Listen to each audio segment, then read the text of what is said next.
Firefly.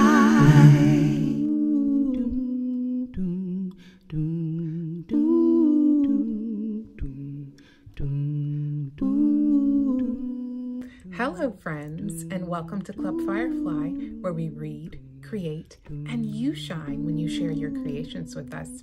I'm Keisha, and today we are reading My Piano, written by Jen Fier Jasinski and illustrated by Anita Bagdi.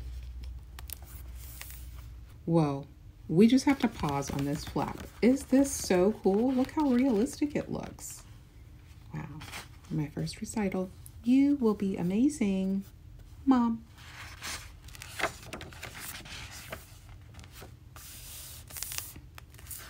This is my piano.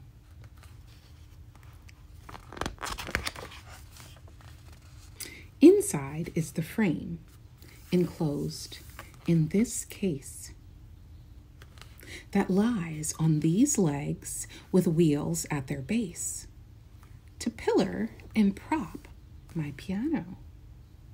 Wow, we're learning all about the piano, aren't we? These are the pedals pressed down to the ground under the soundboard where bridges are bound. Fixed to the frame, enclosed in the case that lies on the legs with the wheels at their base to pillar and prop my piano.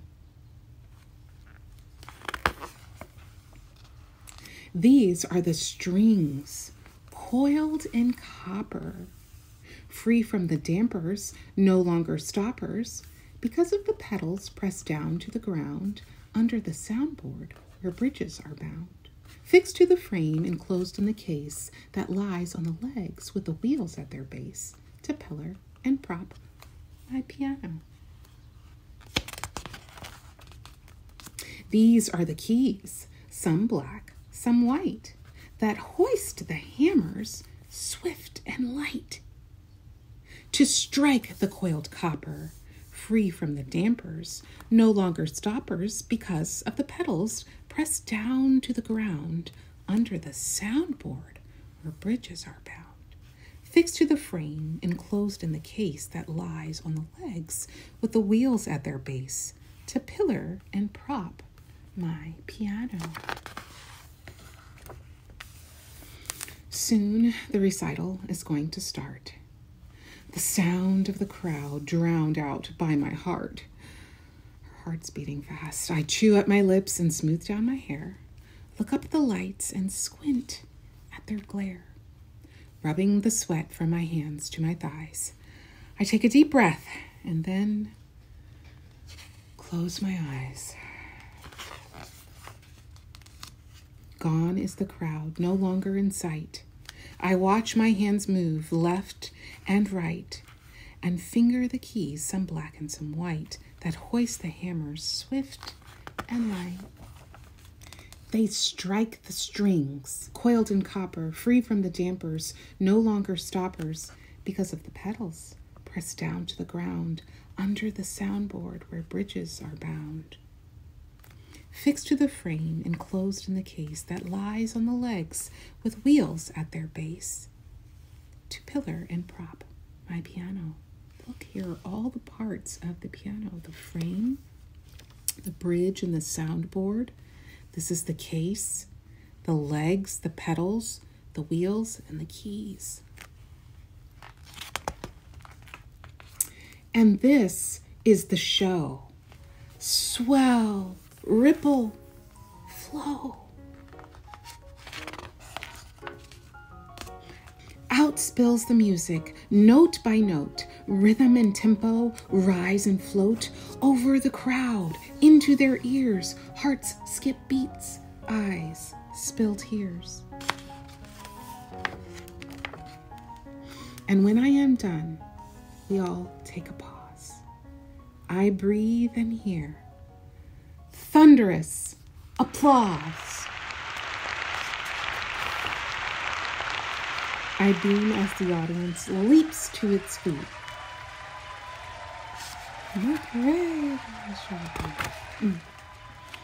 Then, with a low bow, our show is complete. Wow, we learned so much in this book. Look, all of the parts of the piano and the keys. This really shows you almost how you can play a piano. And that is the end, friends. Do any of you play an instrument like the piano, or maybe the guitar or trumpet or violin? Have you ever had to do a recital?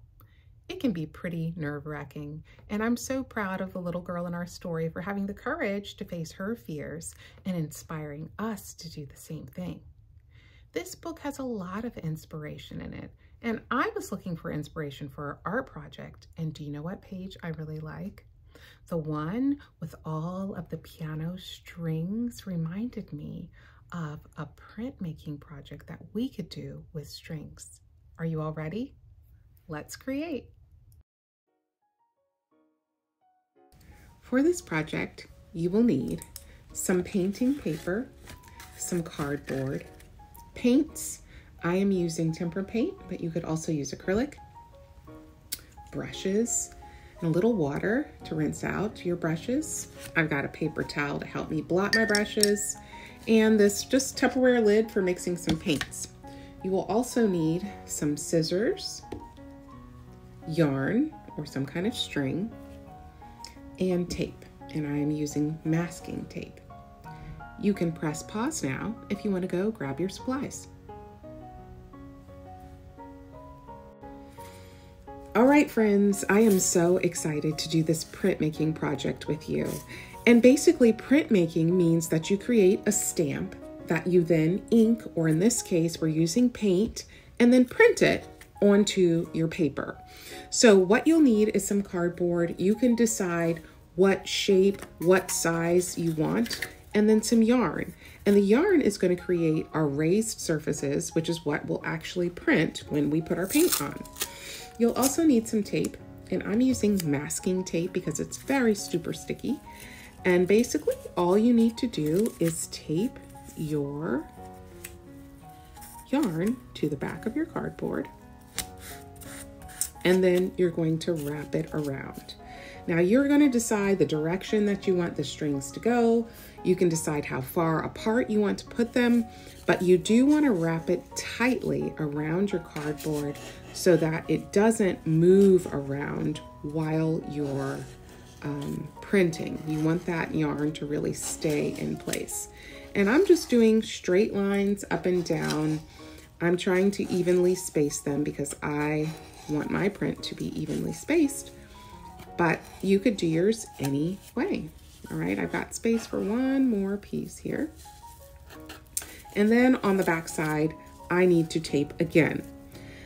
So I'm gonna get just a little bit longer piece of masking tape this time and go across a couple of strings. And that way I know they won't really shift around because they're all in place on the back. All right, so you can see how I've taped across all of my strings there. Then I'll just cut off my extra. And that's it. You've created your printing plate, all right? And I'm gonna show you a couple of other designs that I've done with the yarn. All right, this one, I was doing them evenly spaced, and I was like, how would it look to have some lines going more diagonally? I did a much longer version of my straight up and down. And then if you want, you could do some diagonal yarn pieces here. It was tricky for me to get these to stay in place on the diagonal, so I had to come in with my scissors and cut little notches in that I can then stick the yarn into. So if you want to do that, you can do that, and it'll give you a lot more freedom on how you can place your yarn into the cardboard. But you have to keep in mind that that little edge won't print. That little edge of the yarn won't print because it doesn't go all the way to the edge of the cardboard. So you'll see what I mean in a second. Now I'm going to move these things out of the way, and let's start printing to see how this is going to look. So you will need your paints here, And you can decide whatever color you want to use. I'm going to start with a little bit of blue and just squeeze some of that onto my palette. I'm hoping I've got enough in here. There we go. And I'm also going to put a little bit of white down because I think it would look cool to have a little white. And I'm going to do a touch of yellow on my palette too. Do you all know what will happen if I mix a little yellow with my blue? That one's not open, so let's grab this one. What will happen? It's going to turn green, right?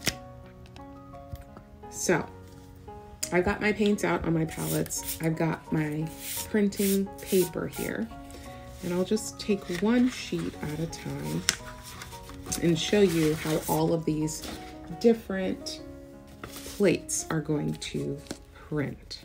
All right, now I am using a flat brush to apply my paint because you want to put your paint on the raised surfaces. These strings are really close together, so it's going to be hard for me to not get it on the in-between places, but this flat brush will let me smooth it out enough that hopefully it won't print the lower areas. So just brush your paint on and make sure all of your little pieces of yarn are covered.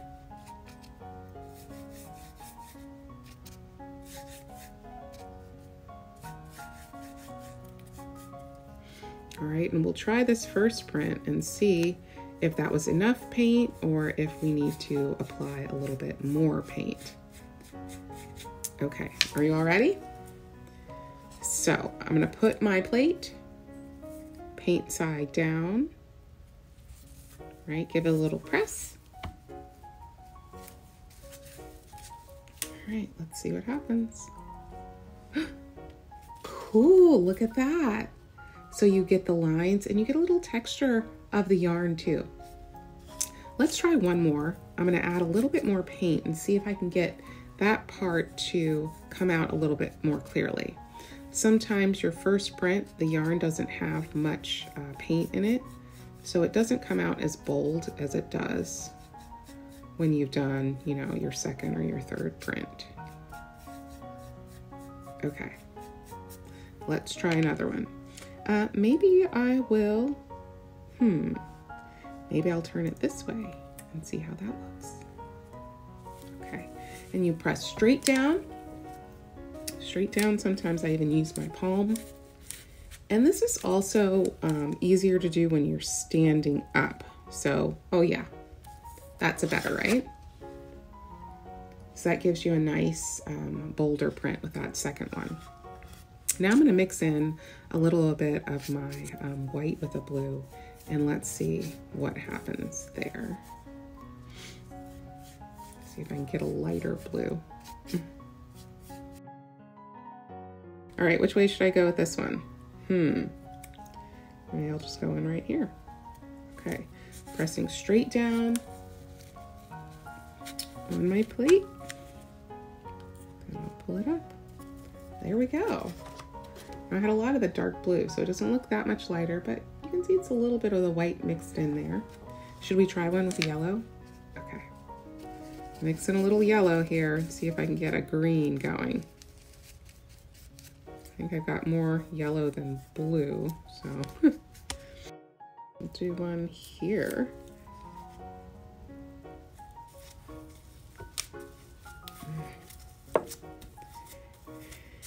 And maybe you want to do your prints all next to each other. Maybe you want to leave some space between. Oh, there we go. So I got kind of a lot of paint there. Still looks pretty cool though. All right, so have fun experimenting with all of your string prints. I'm gonna print some of these other ones with some different colors, and then I'll show you what I come up with, okay? I had so much fun experimenting with these printers.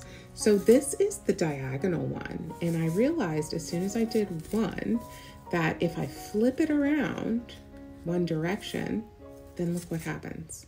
It makes a diamond pattern. So I alternated between the diagonals and the diamond patterns for that one.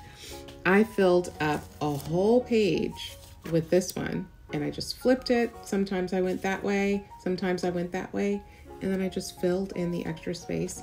I really like that one, alternating between the darker blues and the lighter blue greens. But maybe the one I had the most fun with was this one, because of how some of the lines aren't straight. So I did this one, I did a whole page in kind of my red tones of that. And then I wondered, what would happen if I flipped it around so that sometimes it went that way, you know, the V went that way, and sometimes it went that way. And I really like the way both of these turned out. I really like all of my prints. It's a lot. And do you see what happened to my palette? I mixed. I just had the primary colors, right? The red, the yellow, and the blue, but I got some purple in there and I got some green, and mixed with the white, I was able to get a whole bunch of different colors.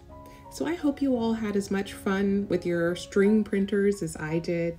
I would love to see what you've created. Great job, friends. I can't wait to see your string prints. I know they're beautiful, and you can share yours with me on our Facebook page at Club Firefly Kids. And remember to join the club by liking and subscribing to this channel. Until next time, keep reading, keep creating, and keep on shining. Spread your wings, shine your light. Club Firefly. Spread your wings, shine your light. Club Firefly.